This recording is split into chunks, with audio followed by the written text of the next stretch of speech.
অবশেষে সবার প্রতীক্ষার অবসান ঘটিয়ে সকল প্রকার সঞ্চয়পত্রের ইন্টারেস্ট রেট বৃদ্ধি করা হলো। সাথে সঞ্চয়পত্রের বেশ কিছু নতুন পরিবর্তন এসছে। এই ভিডিওতে সঞ্চয়পত্রের সকল আপডেটের A to Z সকল তথ্য জানবেন। ভিডিওটা একটু লম্বা হতে পারে কারণ আমি ডিটেইলে বলার চেষ্টা করব। যদি আপনি পুরো ভিডিওটা ধৈর্য নিয়ে দেখেন তাহলে আশা করছি সঞ্চয়পত্র রিলেটেড আপনার মনে যত ধরনের প্রশ্ন আছে সব প্রশ্নের উত্তর আপনি পেয়ে যাবেন। সো প্রথমেই আমরা জানবো যে সঞ্চয় স্কিমের প্রকারভেদ, অর্থাৎ সঞ্চয় স্কিম কত ধরনের হয়। বর্তমানে বাংলাদেশে সঞ্চয় স্কিমের মধ্যে 4 ধরনের সঞ্চয়পত্র চালু আছে। সো প্রথমটি হচ্ছে বাংলাদেশ সঞ্চয়পত্র, তারপরে 3 মাস অন্তর মুনাফাভিত্তিক সঞ্চয়পত্র, তারপরে হচ্ছে পরিবার সঞ্চয়পত্র এবং পেনশনার সঞ্চয়পত্র। সঞ্চয় স্কিমের আরেকটা হচ্ছে সঞ্চয় বন্ড। সঞ্চয় বন্ডও কিন্তু 4 ধরনের আছে। প্রথমত হচ্ছে বাংলাদেশ প্রাইজ বন্ড, তারপরে ওয়েজ আর্নার ডেভেলপমেন্ট বন্ড, তারপরে US ডলার প্রিমিয়াম বন্ড এবং US ডলার ইনভেস্টমেন্ট বন্ড। এবং সঞ্চয় স্কিমের আরেকটা হচ্ছে ডাকঘর সঞ্চয় ব্যাংক। ডাকঘর সঞ্চয় ব্যাংকে 3টা স্কিম চালু রয়েছে। প্রথমত হচ্ছে সাধারণ হিসাব, তারপর হচ্ছে মেয়াদি হিসাব, দেন হচ্ছে ডাক জীবন বীমা বা এনুইটি। বাংলাদেশের সঞ্চয় স্কিমের এই 3টা পার্ট রয়েছে। আজকের ভিডিওতে আমরা শুধুমাত্র সঞ্চয়পত্রের খুঁটিনাটি সকল বিষয়গুলো নিয়ে কথা বলবো। সঞ্চয় বন্ড এবং ডাকঘর সঞ্চয় ব্যাংক নিয়ে আমরা আলাদা আলাদা ভিডিও তৈরি করব। তার জন্য আপনি অবশ্যই চ্যানেলটা সাবস্ক্রাইব করে রাখবেন, তাহলে যখন ভিডিওটা আপলোড হবে আপনি সবার আগে নোটিফিকেশন পাবেন, অথবা আমাদের পেজটিকে ফলো করে রাখবেন। তাহলে এবার জানি এই 4 ধরনের সঞ্চয়পত্রের মধ্যে কারা কোন সঞ্চয়পত্রে বিনিয়োগ করতে পারবে। সবাই চাইলেই কিন্তু সব ধরনের সঞ্চয়পত্র ক্রয় করতে পারবে না, কারণ সরকার যখন এই 4 টাইপের সঞ্চয়পত্র ইস্যু করেছে তখন কিন্তু বাংলাদেশের বিভিন্ন শ্রেণী মানুষের কথা চিন্তা করেই কিন্তু এই সঞ্চয়পত্রগুলো ইস্যু করা হয়েছে। তাহলে চলুন দেখি কারা কোনটা কিনতে পারবে। প্রথমত হচ্ছে বাংলাদেশ সঞ্চয়পত্র। এটা হচ্ছে বাংলাদেশের সকল শ্রেণী এবং পেশার বাংলাদেশি নাগরিক যারা আছেন তারা সবাই কিনতে পারবেন। তারপরে 3 মাস অন্তর মুনাফাভিত্তিক সঞ্চয়পত্র, যেটা এটাও সবাই কিনতে পারবেন। তবে পরিবার সঞ্চয়পত্রের ক্ষেত্রে 3 ক্যাটাগরির মানুষ এই সঞ্চয়পত্রটা ক্রয় করতে পারবে। প্রথমত হচ্ছে যে কোনো বাংলাদেশি মহিলা, এবং 2 নম্বর হচ্ছে যে কোনো বাংলাদেশি শারীরিক প্রতিবন্ধী পুরুষ অথবা মহিলা, এবং 3 নম্বর হচ্ছে যেসব পুরুষ নাগরিকের বয়স 65 বছরের বেশি তারাই পরিবার সঞ্চয়পত্র কিনতে পারবে। অর্থাৎ যারা সুস্থ স্বাভাবিক পুরুষ রয়েছেন, হয়তো বয়স 30-35, তারা চাইলে কিন্তু পরিবার সঞ্চয়পত্র ক্রয় করতে পারবে না। তারপরে সেটা হচ্ছে পেনশনার সঞ্চয়পত্র। এটা হচ্ছে সরকারি অবসরপ্রাপ্ত বা আধা সরকারি স্বায়ত্তশাসিত বা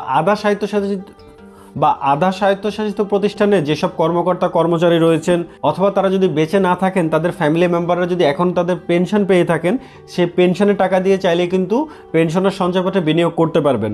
অর্থাৎ যারা চাকরি করে এখন রিটায়ারমেন্টে আছেন, পেনশন পাচ্ছেন, সেই পেনশনের টাকা দিয়ে চাইলে কিন্তু এই পেনশনের সঞ্চয়পত্রে বিনিয়োগ করা যাবে। সুতরাং যে কোনো সাধারণ নাগরিক চাইলে কিন্তু এই পেনশনের সঞ্চয়পত্রে বিনিয়োগ করতে পারবে না, সেটা শুধুমাত্র পেনশনের টাকা দিয়ে এই সঞ্চয়পত্রটা ক্রয় করতে হবে।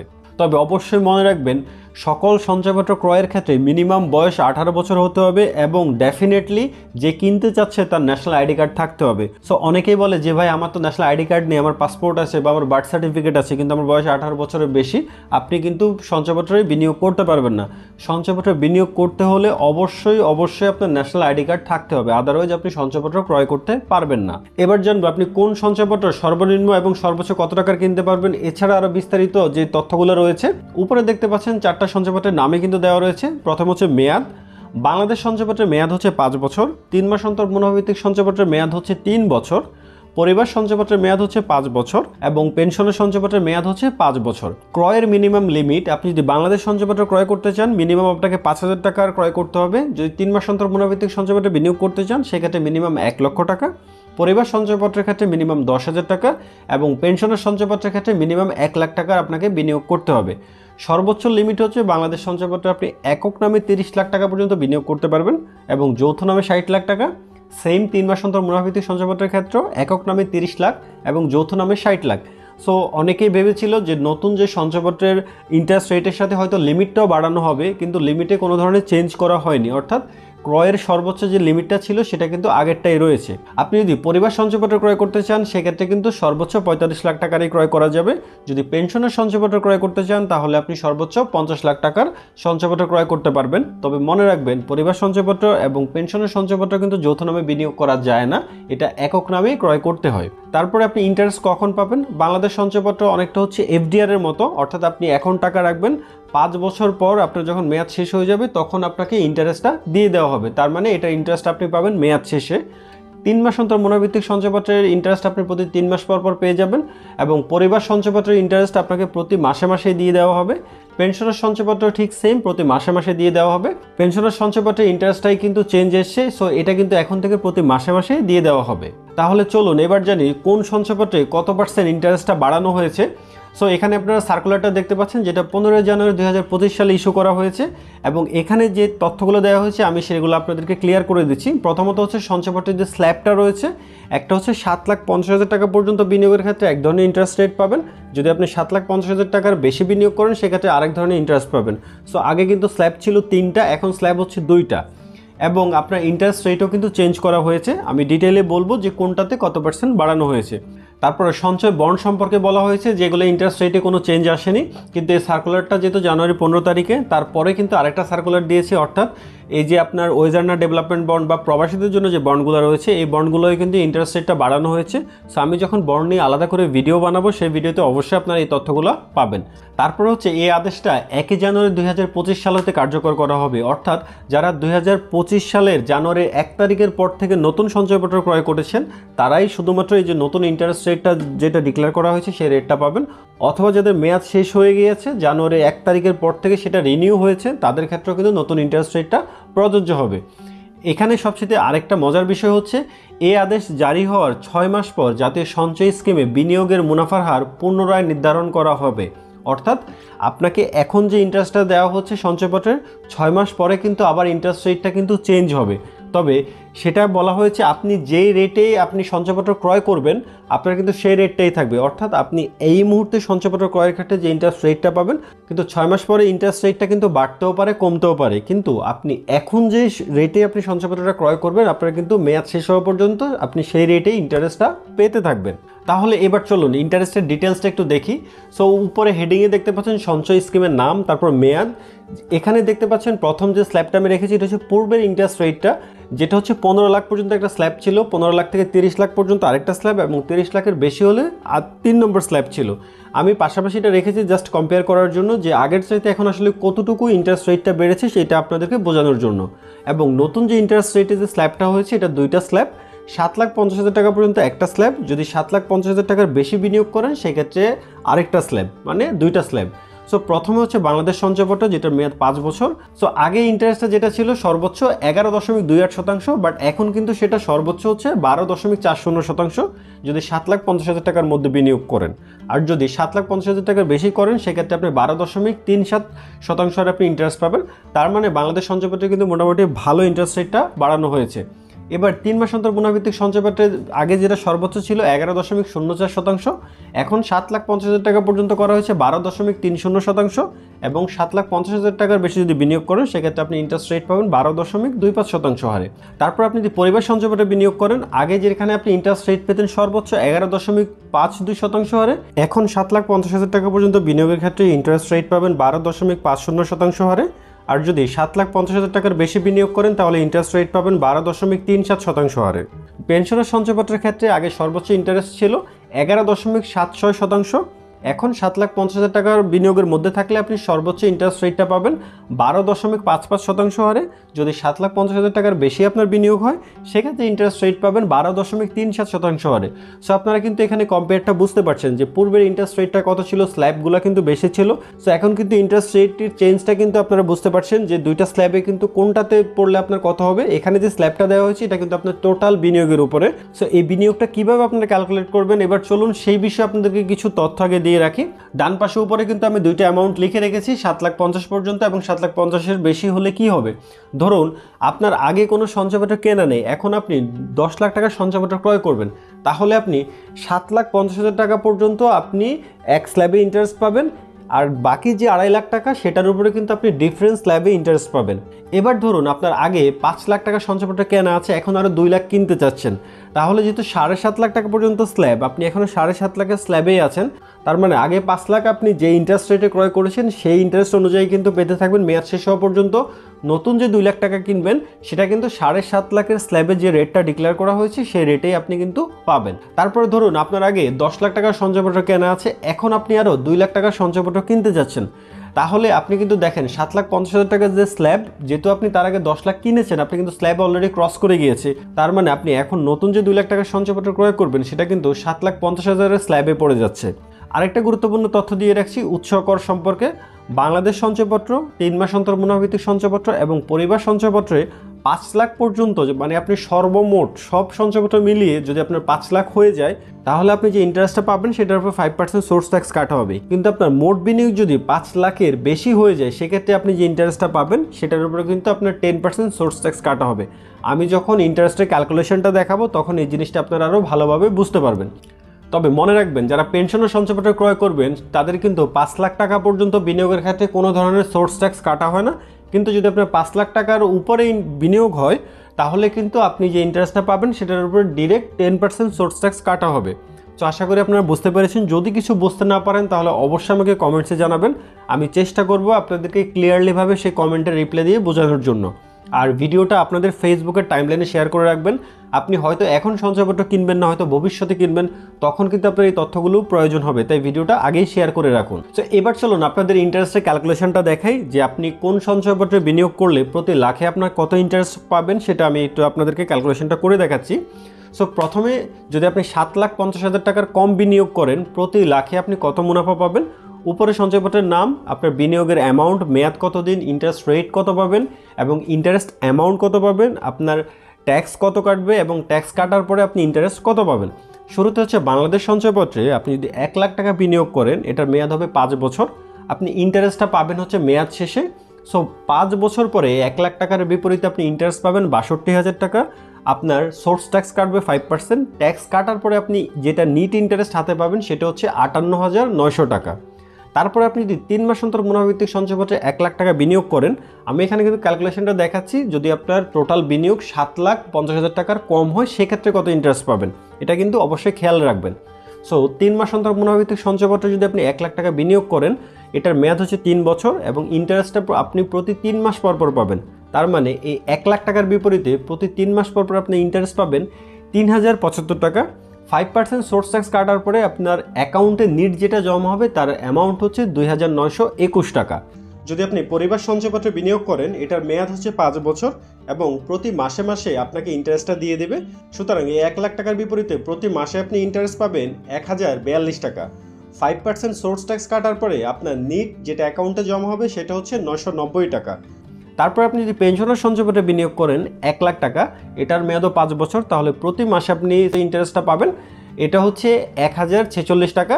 কিন্তু পেনশনের সঞ্চয়পত্রে যেহেতু 5 লাখ বিনিয়োগ পর্যন্ত কোনো ধরনের ট্যাক্স কাটা হয় না, তাহলে যিনি বিনিয়োগ করবেন তার অ্যাকাউন্টে প্রতি মাসে 1,046 টাকাই কিন্তু জমা হবে, কোনো সোর্স ট্যাক্স কাটা হবে না। এবার আসি, আপনি যদি 7,50,000 টাকার বেশি বিনিয়োগ করেন, ধরুন আপনি পরিবার সঞ্চয়পত্র কিনলেন 5 লাখ টাকার, বাংলাদেশ সঞ্চয়পত্র কিনলেন 2 লাখ টাকার, অন্য যতগুলো সঞ্চয়পত্র ক্রয় করবেন সব মিলিয়ে কিন্তু টোটাল এখানে বিনিয়োগটা ক্যালকুলেট হয়।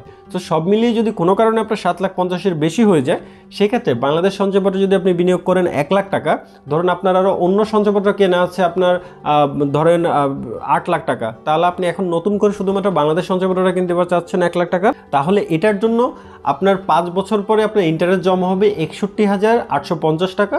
10% সোর্স ট্যাক্স কাটার পরে আপনার অ্যাকাউন্টে নেট জমা হবে 55,665 টাকা। এবার আপনি যদি 3 মাস অন্তর মুনাফাভিত্তিক সঞ্চয়পত্রে বিনিয়োগ করেন, সেক্ষেত্রে প্রতি 1 লাখ টাকায় 3 মাস পর পর আপনি মুনাফা পাবেন 3,062 টাকা। ট্যাক্স কাটার পরে আপনার অ্যাকাউন্টে নেট জমা হবে 2,756 টাকা। যদি পরিবার সঞ্চয়পত্রে আপনি 1 লাখ টাকা বিনিয়োগ করেন, সেক্ষেত্রে প্রতি মাসে আপনি ইন্টারেস্ট পাবেন 1,030 টাকা। 10% সোর্স ট্যাক্স কাটার পরে আপনার অ্যাকাউন্টে প্রতি মাসে জমা হবে 927 টাকা। যদি আপনি পেনশনের সঞ্চয়পত্রে 1 লাখ টাকা বিনিয়োগ করেন, সেক্ষেত্রে প্রতি মাসে আপনি ইন্টারেস্ট পাবেন 1,030 টাকা। 10% সোর্স ট্যাক্স কাটার পরে আপনার অ্যাকাউন্টে নিট জমা হবে 927 টাকা। এখানে আমি যে ক্যালকুলেশনটা এখন দেখিয়েছি, আমি আবার বলছি, এটা কিন্তু যদি আপনি 7.5 লাখের স্ল্যাবটা ক্রস করে যান, তাহলে অর্থাৎ 7.5 লাখ টাকার উপরে যদি বিনিয়োগ হয়, সেক্ষেত্রে কিন্তু এই ইন্টারেস্ট রেটটা কার্যকর হবে। তবে আমি অ্যামাউন্টে যে ক্যালকুলেশনটা করেছি, এখানে হয়তো 1 টাকা বা 2 টাকা কোনো একটা ডিফারেন্স থাকতে পারে, কারণ আমার এই ক্যালকুলেশনগুলো যেহেতু আমি ম্যানুয়ালি করেছি, এখানে হয়তো একটু হেরফের হতে পারে। এখানে যে ইন্টারেস্টের ক্যালকুলেশনটা দেখিয়েছি, এটা হচ্ছে আপনি যে সঞ্চয়পত্রে বিনিয়োগ করছেন সেটা যদি আপনি পূর্ণাঙ্গ মেয়াদে রাখেন তাহলে এই রেটটা পাবেন। কিন্তু অনেকে হয়তো প্রয়োজনের আগেও সঞ্চয়পত্রটা ভাঙতে পারেন, যে আপনি এখন বিনিয়োগ করেছেন 5 বছরের জন্য, কিন্তু 2 বছর পর আপনার হয়তো টাকার প্রয়োজন, আপনি ভাঙতে চাচ্ছেন। সেক্ষেত্রে কিন্তু আপনি ইন্টারেস্টে কিন্তু আবার ডিফারেন্স আছে। অর্থাৎ আপনি যদি মেয়াদের আগে সঞ্চয়পত্র ভাঙেন, সেক্ষেত্রে কিন্তু প্রত্যেকটা বছর ওয়াইজ কিন্তু আলাদা আলাদা করে ইন্টারেস্ট রেট কিন্তু ডিক্লেয়ার করা আছে, সেই অনুযায়ী কিন্তু আপনি রেট পাবেন। তাহলে আমি যে ক্যালকুলেশনটা দেখিয়েছি তার চাইতে আপনি কম পাবেন।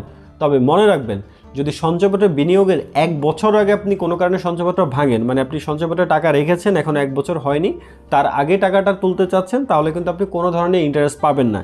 ইভেন যদি আপনি পরিবার সঞ্চয়পত্রে ধরেন 1 লাখ টাকা বিনিয়োগ করেছেন 5 বছরের জন্য, আপনি 11 মাস পর্যন্ত আপনি ইন্টারেস্ট পেয়েছেন, বাট 12 মাস কমপ্লিট হওয়ার আগে আপনি চিন্তা করছেন যে আপনার টাকাটা প্রয়োজন, তাহলে আপনি টাকাটা তুলতে চাচ্ছেন। সেক্ষেত্রে আপনি এই যে 11 মাস ধরে যে ইন্টারেস্টটা পেয়েছেন, আপনার মূল টাকা থেকে কিন্তু এই যে 11 মাস ধরে আপনাকে যে ইন্টারেস্টটা দিয়েছে সেটা কিন্তু সরকার কেটে নেবে। এটা কিন্তু অবশ্যই মাথায় রাখবেন। তবুও আমি চেষ্টা করব সঞ্চয়পত্র ভাঙলে আপনার কতটুকু কম ইন্টারেস্ট পাবেন এবং কিভাবে এটা ক্যালকুলেট হয় সেটা আরেকটা ভিডিওর মাধ্যমে আপনাদের বোঝানোর জন্য। কোথায় গেলে আপনি সঞ্চয়পত্র কিনতে পারবেন এবং কিভাবে কিনবেন, এবার চলুন সেই ডিটেলসগুলো আপনাদেরকে একটু বলে দেই। সো প্রথমত হচ্ছে সঞ্চয়পত্র কোথায় থেকে কিনতে পারবেন। প্রথম হচ্ছে জাতীয় সঞ্চয় ব্যুরো, অর্থাৎ জাতীয় সঞ্চয় অধিদপ্তরের আন্ডারে সারা দেশে প্রায় 71টি ব্যুরো অফিস রয়েছে। ম্যাক্সিমাম বিভাগীয় শহর এবং জেলা শহরগুলোতে কিন্তু জাতীয় সঞ্চয় অধিদপ্তরের শাখাগুলো রয়েছে। আপনি সেখান থেকে চাইলে সঞ্চয়পত্র ক্রয় করতে পারবেন এবং আপনার যতটুকু প্রয়োজন আপনি সেখানে গেলে ডেফিনেটলি সঞ্চয়পত্র আপনি ক্রয় করতে পারবেন। তারপর আপনি বাংলাদেশ ব্যাংকের যে শাখাগুলো রয়েছে, সারা বাংলাদেশে প্রায় বাংলাদেশ ব্যাংকের 10টি শাখা রয়েছে। আপনি বাংলাদেশ ব্যাংকের এই 10টি শাখা থেকে চাইলে সঞ্চয়পত্র ক্রয় করতে পারবেন। আপনি যে কোনো বাণিজ্যিক ব্যাংক থেকে ক্রয় করতে পারবেন। বেশিরভাগ সরকারি এবং বেসরকারি ব্যাংকগুলো থেকে কিন্তু সঞ্চয়পত্র ক্রয় করা যায়, যেমন সোনালী ব্যাংক, রূপালী ব্যাংক, সরকারি সবগুলো ব্যাংকে বিক্রি করে। যদি আপনি বেসরকারি ব্যাংকের কথা চিন্তা করেন, BRAC Bank, City Bank, EBL, maximum ব্যাংকগুলোই বিক্রি করে। তবে মনে রাখবেন, ইসলামী শরিয়া ভিত্তিক যে ব্যাংকগুলো রয়েছে, যেমন ইসলামী ব্যাংক, শাহজালাল ইসলামী ব্যাংক বা আদার যে ইসলামী ব্যাংকগুলো রয়েছে, এই ব্যাংকগুলো কিন্তু সঞ্চয়পত্র বিক্রি করে না। তারপরে হচ্ছে পোস্ট অফিস। পোস্ট অফিস সারা বাংলাদেশে প্রায় 9886টি পোস্ট অফিসের শাখা রয়েছে, আপনি সেখান থেকে করতে পারেন। তবে ম্যাক্সিমাম ক্ষেত্রে যেটা হয়, অনেকেই পোস্ট অফিসে গিয়ে কিন্তু রিটার্ন আসেন যে আমি পোস্ট অফিসে গিয়েছিলাম করার জন্য, পোস্ট অফিস থেকে আমাকে বলে দিয়েছে যে সঞ্চয়পত্র বন্ধ আছে। না, সঞ্চয়পত্র কখনো বন্ধ হয়নি। পোস্ট অফিস থেকে যদি আপনাকে না করে দেয় কোনো কারণে, হয়তো ওদের ওখানে সিস্টেম ডিপেন্ডেন্সি বা আদার্স কোনো ইস্যুর কারণে হয়তো আপনাকে না করে দিচ্ছে। সো আপনি যদি পোস্ট অফিস থেকে কিনতে না পারেন, আপনি যে কোনো ব্যাংক থেকে কিনুন। যদি ব্যাংকে না পারেন তাহলে আপনি বাংলাদেশ ব্যাংকের শাখা থেকে কিনুন। সেটা যদি না হয় তাহলে আপনি সঞ্চয় অধিদপ্তরের শাখাগুলো থেকে কিনতে পারেন। অর্থাৎ আপনি এক জায়গা থেকে যদি কোনো কারণে রিজেক্ট হন, তাহলে আপনি অন্য জায়গা থেকে ট্রাই করবেন সঞ্চয়পত্র কেনার জন্য। এবার আসি আপনি সঞ্চয়পত্র কীভাবে কিনবেন, অর্থাৎ সঞ্চয়পত্র কেনার ইনিশিয়াল স্টেপগুলো কি। প্রথমত হচ্ছে সঞ্চয়পত্র কিনতে হলে আপনাকে অবশ্যই কোনো না কোনো ব্যাংকে একটা অ্যাকাউন্ট থাকতে হবে। ব্যাংক অ্যাকাউন্ট ছাড়া আপনি সঞ্চয়পত্র ক্রয় করতে পারবেন না। আগে যেটা ছিল, ম্যানুয়ালি সঞ্চয়পত্রের ইন্টারেস্টটা আপনাকে দিয়ে দিত, বাট এখন কিন্তু মেয়াদ শেষে বা আপনার নির্দিষ্ট সময় পর যে আপনি ইন্টারেস্টটা পাবেন সেটা কিন্তু অটোমেটিক আপনার ব্যাংক অ্যাকাউন্টে জমা হয়ে যায়। তার মানে আপনার ব্যাংক অ্যাকাউন্ট ম্যান্ডেটরি। যদি একক নামে সঞ্চয়পত্র কিনেন তাহলে একক নামে ব্যাংক অ্যাকাউন্ট লাগবে। যদি যৌথ নামে আপনি সঞ্চয়পত্র ক্রয় করেন সেক্ষেত্রে যৌথ নামে কিন্তু ব্যাংক অ্যাকাউন্ট লাগবে। এবং আপনি যেই নামে আপনার এনআইডি, অর্থাৎ যেই নামে আপনি সঞ্চয়পত্র ক্রয় করছেন, আপনার সেম নামেই কিন্তু ব্যাংক অ্যাকাউন্ট থাকতে হবে। আপনি চাইলে কিন্তু অন্য কারো ব্যাংক অ্যাকাউন্ট ব্যবহার করতে পারবেন না। তারপর আপনি পোস্ট অফিস বা সঞ্চয় অধিদপ্তর থেকে চাইলে কিন্তু 1 লাখ টাকার পর্যন্ত আপনি নগদে সঞ্চয়পত্র ক্রয় করতে পারবেন। ব্যাংক থেকে যদি সঞ্চয়পত্র ক্রয় করতে চান তাহলে প্রথমে আপনার ব্যাংক অ্যাকাউন্টে আপনি টাকাটা জমা করবেন। আপনি কত টাকা সঞ্চয়পত্র ক্রয় করতে চাচ্ছেন সেই টাকাটা আপনার ব্যাংক অ্যাকাউন্টটাকে জমা করবেন। তারপর চেকের মাধ্যমে আপনি সেটা পেমেন্ট করবেন, অথবা ব্যাংক অটো ডেবিট ইনস্ট্রাকশনের মাধ্যমে কিন্তু আপনার অ্যাকাউন্ট থেকে কেটে নিতে পারে। তার মানে ইনিশিয়াল স্টেজটা হচ্ছে আপনার অবশ্যই ব্যাংক অ্যাকাউন্ট প্রয়োজন। এবার আছে সঞ্চয়পত্র কিনতে আপনার কী কী ডকুমেন্টস লাগবে। সো আপনি যদি আগে থেকে প্রিপেয়ার্ড হয়ে আপনি ব্রাঞ্চে বা পোস্ট অফিসে যান সঞ্চয়পত্র কেনার জন্য, তাহলে কিন্তু আপনি ইজিলি কিনতে পারবেন, আপনাকে কোনো হ্যাসেল ফেস করতে হবে না। সো প্রথমত হচ্ছে আপনাকে আবেদন যে ফর্মটা রয়েছে সেটা ঠিকভাবে ফিল আপ করতে হবে। আপনি চাইলে সঞ্চয়পত্রের যে অ্যাপ্লিকেশন ফর্ম রয়েছে সেটা অনলাইনে অ্যাভেলেবেল, আপনি সেখান থেকে ডাউনলোড করে প্রিন্ট করে আপনি ফিল আপ করে নিয়ে যেতে পারেন। আর যদি না বুঝেন যে কীভাবে আপনি ফিল আপ করবেন, তাহলে আপনি যেখান থেকে কিনবেন সেখানে গিয়েও কিন্তু আপনি তাদের হেল্প নিয়ে আপনি ফিল আপ করতে পারেন। তারপরে আবেদনকারী এবং নমিনি দুইজনেরই 1 কপি করে ছবি লাগবে এবং উভয় পার্সনেরই কিন্তু এনআইডির কপি লাগবে। কিন্তু নমিনি যদি কোনো কারণে মাইনর হয় সেক্ষেত্রে নমিনির বার্থ সার্টিফিকেট বা নমিনির পাসপোর্ট, অথবা নমিনি যদি আপনার একবারে ছোট হয় সেক্ষেত্রে গার্ডিয়ান, লিগাল গার্ডিয়ানের ডকুমেন্টস দিয়ে কিন্তু তাকে নমিনি সেট করা যায়। তারপর মূল আবেদনকারী ব্যাংক অ্যাকাউন্ট নাম্বার থাকা লাগবে, সেটা আমি আগেই বলেছি। তবে মনে রাখবেন, সর্বমোট 5 লাখ টাকা পর্যন্ত সঞ্চয়পত্র কিনতে কিন্তু কোনো ধরনের ই-টিন বা টিন সার্টিফিকেট কোনো কিছুই লাগে না। অর্থাৎ আপনি ধরেন আগে 4 লাখ টাকার কিনেছেন, এখন আর 1 লাখ টাকা কিনবেন, অথবা আপনি নতুন করে এখন 5 লাখ টাকার কিনবেন, 5 লাখ পর্যন্ত টোটাল বিনিয়োগের ক্ষেত্রে কোনো টিন সার্টিফিকেট বা ইটিন কোনো কিছুরই প্রয়োজন হবে না। কিন্তু আপনার যদি 5,01,000 টাকারও বেশি বিনিয়োগ হয়ে যায় সেক্ষেত্রে কিন্তু আপনাকে ট্যাক্স রিটার্নের কপি জমা দিতে হবে। সো আমরা আশা করেছিলাম বা অনেকে ভেবেছিল হয়তো এই রুলসটা গভর্নমেন্ট চেঞ্জ করবে, যে আপনার সঞ্চয়পত্র ক্রয়ের ক্ষেত্রে যে ট্যাক্স রিটার্নের যে বাধ্যবাধকতা রয়েছে এটাকে পরিবর্তন করবে, কিন্তু আসলে এটা পরিবর্তন করা হয়নি। সো এটা আসলে পরিবর্তন করা প্রয়োজন ছিল। যাই হোক, সো ধরুন আপনার আগে বিনিয়োগ আছে 4,00,000 টাকা, এখন যদি আপনি আরও 2,00,000 টাকা বিনিয়োগ করতে চান তাহলে কিন্তু আপনি 5,00,000 ক্রস করে যাচ্ছেন। তার মানে অবশ্যই আপনাকে ট্যাক্স রিটার্নের কপি জমা দিতে হবে 2,00,000 নতুন ক্রয়ের ক্ষেত্রে। অথবা আপনি যদি প্রথমবার গিয়ে 5.5 লাখ বা 6,00,000 টাকার বিনিয়োগ করতে চান তাহলে আপনাকে অবশ্যই ট্যাক্স রিটার্নের কপি আপনাকে জমা দিতে হবে। এটা মনে রাখবেন। যদি তারপরে কোনো কনফিউশন থাকে তাহলে আমাকে কমেন্টে জানাবেন। আপনি যখন সঞ্চয়পত্র কিনবেন, অর্থাৎ আপনার অ্যাকাউন্ট থেকে টাকাটা কেটে নেওয়া হবে বা আপনার সঞ্চয়পত্র চালু হবে, তাহলে সাথে সাথে কিন্তু আপনি SMS পেয়ে যাবেন। তার জন্য অ্যাপ্লিকেশন ফর্মে অবশ্যই একটা অ্যাক্টিভ মোবাইল নাম্বার দিবেন। সঞ্চয়পত্র কেনার 5 থেকে 7 কর্মদিবস পরে আপনার একটা প্রাপ্তি স্বীকারপত্র আপনাকে দেওয়া হবে। অর্থাৎ আপনি ব্যাংক থেকে বা পোস্ট অফিস যেখান থেকে ক্রয় করেন না কেন, আপনি যখন যে অ্যাপ্লিকেশন ফর্মটা আপনি ফিল আপ করে জমা দিবেন, বাংলাদেশ ব্যাংকে যখন টাকাটা জমা হবে, জমা হওয়ার পরে 5 থেকে 7 কর্মদিবস পরে আপনাকে একটা প্রাপ্তি স্বীকারপত্র আপনি যেখান থেকে ক্রয় করেছেন সেখানে পাঠানো হয়। তার মানে আপনি 5 থেকে 7 দিন পরে গিয়ে সেটা কালেক্ট করবেন। আপনি যদি কোনো কারণে মেয়াদের আগে সঞ্চয়পত্র ভাঙাতে চান সেক্ষেত্রে আপনার এই যে প্রাপ্তি স্বীকারপত্র এটা কিন্তু প্রয়োজন হবে। এছাড়া আরও অনেকগুলো কাজে কিন্তু প্রাপ্তি স্বীকারপত্র আপনার প্রয়োজন হতে পারে, তাই অবশ্যই এটাকে কালেক্ট করে যত্ন করে রাখবেন। এবার আসি আপনি সঞ্চয়পত্র কীভাবে ভাঙাবেন। প্রথমত হচ্ছে সঞ্চয়পত্র আপনি কেনার পরে আপনি যে মেয়াদে কিনেছিলেন আপনি যদি পূর্ণাঙ্গ মেয়াদের জন্য রেখে দেন তাহলে নির্দিষ্ট সময় পর অটোমেটিক আপনার অ্যাকাউন্টে কিন্তু ইন্টারেস্ট এবং মূল টাকা যেটা যেই সময় আসার কথা অটোমেটিক চলে আসবে। আপনাকে কোথাও যেতে হবে না, কোথায় গিয়ে রিকোয়েস্ট বা আবেদনপত্র কোনো কিছুই দিতে হবে না। কিন্তু আপনি যদি মেয়াদের আগে ভাঙাতে চান তাহলে ইস্যুকারী অফিস আপনি যেখান থেকে ক্রয় করেছেন সেই অফিসে আপনি যে প্রাপ্তি স্বীকারপত্রটা রয়েছে সঞ্চয়পত্রে সেটা নিয়ে যাবেন। সেখানে গিয়ে আপনাকে আবেদন করে এটা ভাঙতে হবে।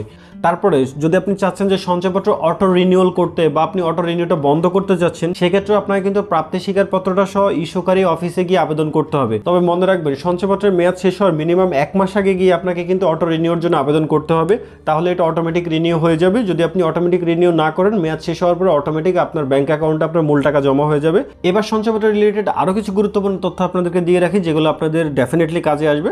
সো প্রথমত হচ্ছে বাংলাদেশ সঞ্চয়পত্র, 3 মাস অন্তর মুনাফাভিত্তিক সঞ্চয়পত্র এবং পরিবার সঞ্চয়পত্র সব মিলিয়ে একক নামে সর্বোচ্চ 50 লক্ষ টাকা পর্যন্ত বিনিয়োগ করা যায় এবং যৌথ নামে 1 কোটি টাকা বিনিয়োগ করা যায়। তবে পরিবার সঞ্চয়পত্র কিন্তু যৌথ নামে ক্রয় করা যায় না। সো প্রত্যেকটা সঞ্চয়পত্রের কিন্তু একটা ক্রয়ের লিমিট রয়েছে। যেমন আপনি 3 মাস অন্তর মুনাফাভিত্তিক সঞ্চয়পত্রে 30 লাখের বেশি বিনিয়োগ করতে পারবেন না, বাংলাদেশ সঞ্চয়পত্রে 30 লাখের বেশি একক নামে করতে পারবেন না। সো সবগুলো সঞ্চয়পত্র মিলিয়ে একক নামে সর্বোচ্চ 50 লক্ষ টাকার পর্যন্ত আপনি কিনতে পারবেন। ধরুন আপনি 30 লাখ টাকার বাংলাদেশ সঞ্চয়পত্র ক্রয় করেছেন, আপনি চাইলে আরও 20 লাখ টাকার চাইলে 3 মাস অন্তর মুনাফাভিত্তিক সঞ্চয়পত্র বা বাংলাদেশ সঞ্চয়পত্র বিনিয়োগ করতে পারবেন। অথবা ফিমেল যারা আছেন তারা চাইলে কিন্তু পরিবার সঞ্চয়পত্রে হয়তো 45 লাখ টাকা বিনিয়োগ করেছেন, বাকি 5 লাখ টাকা অন্য সঞ্চয়পত্রে বিনিয়োগ করতে পারেন। সো সব মিলিয়ে একক নামে 50 লাখ সর্বোচ্চ এবং যৌথ নামে সর্বোচ্চ 1 কোটি টাকা পর্যন্ত সঞ্চয়পত্রে বিনিয়োগ করা যাবে। সো আমরা ভেবেছিলাম হয়তো এই লিমিটটা গভর্নমেন্ট চেঞ্জ করবে, যে ম্যাক্সিমাম ক্যাপের যে লিমিটটা এটাতেও কিন্তু কোনো ধরনের পরিবর্তন আনা হয়নি। সঞ্চয়পত্রে আপনি চাইলে কিন্তু একাধিক নমিনি দিতে পারবেন, অর্থাৎ আপনি ম্যাক্সিমাম 3 জন পর্যন্ত নমিনি আপনি দিতে পারবেন এবং পরবর্তীতে চাইলে কিন্তু এই নমিনি চেঞ্জ করা যায় বা নমিনি বাতিলও করা যায়। সঞ্চয়পত্র কেনার পরে যদি কোনো গ্রাহক মারা যায় সেক্ষেত্রে তার যে নমিনি থাকবে নমিনি সঞ্চয়পত্রের টাকা কিন্তু উত্তোলন করতে পারবে, অথবা মেয়াদ পূর্ণ হওয়া পর্যন্ত যথারীতি প্রতি মাসে যে মুনাফা টাকাটা তার অ্যাকাউন্টে যে অটোমেটিক সেটা কিন্তু সেইভাবেই চলে যাবে। এই তথ্যটা আগেও বলেছি, এখন আবার বলে দিচ্ছি। সঞ্চয়পত্র কেনার 1 বছরের মধ্যে যদি আপনি সঞ্চয়পত্র ভাঙান সেক্ষেত্রে আপনি কিন্তু কোনো ধরনের ইন্টারেস্ট পাবেন না, আর যে ইন্টারেস্টটা আপনাকে দেওয়া হয়েছে সেটা কিন্তু আপনার কাছ থেকে কেটে নেওয়া হবে। মনে রাখবেন সঞ্চয়পত্র জামানত হিসাবে রেখে কিন্তু আপনি চাইলে কোনো ব্যাংক থেকে লোন নিতে পারবেন। এবং সঞ্চয়পত্রের মেয়াদ শেষ হওয়ার পরে যদি আপনার অটো রিনিউ না থাকে তাহলে সর্বোচ্চ 72 ঘন্টার মধ্যে আপনার যে ব্যাংক অ্যাকাউন্ট দিয়েছেন সেই অ্যাকাউন্টে আপনার মূল টাকা জমা হয়ে যাবে এবং যদি কোনো ইন্টারেস্ট বকেয়া থাকে সেটাও আপনার অ্যাকাউন্টে জমা হয়ে যাবে। আমি চেষ্টা করেছি সঞ্চয়পত্র রিলেটেড খুঁটিনাটি সকল বিষয়গুলো আপনাদেরকে জানানোর জন্য। যদি আপনার তারপরে কোনো প্রশ্ন থাকে বা কনফিউশন থাকে তাহলে আমাকে কমেন্টে জানাবেন। এই ভিডিওটা দেখে যদি আপনি কোনোভাবে উপকৃত হন তাহলে আমাদের চ্যানেলটা সাবস্ক্রাইব করবেন অথবা আমাদের পেজটিকে ফলো করবেন। ভিডিওটাতে একটা লাইক করার অনুরোধ রইল। পরবর্তীতে কোন টপিকস নিয়ে ভিডিও দেখতে চান সেটাও চাইলে আমাকে কমেন্টসে জানাতে পারেন। আমি চেষ্টা করব সেই টপিকস নিয়ে আপনাদেরকে নতুন ভিডিও দেওয়ার জন্য।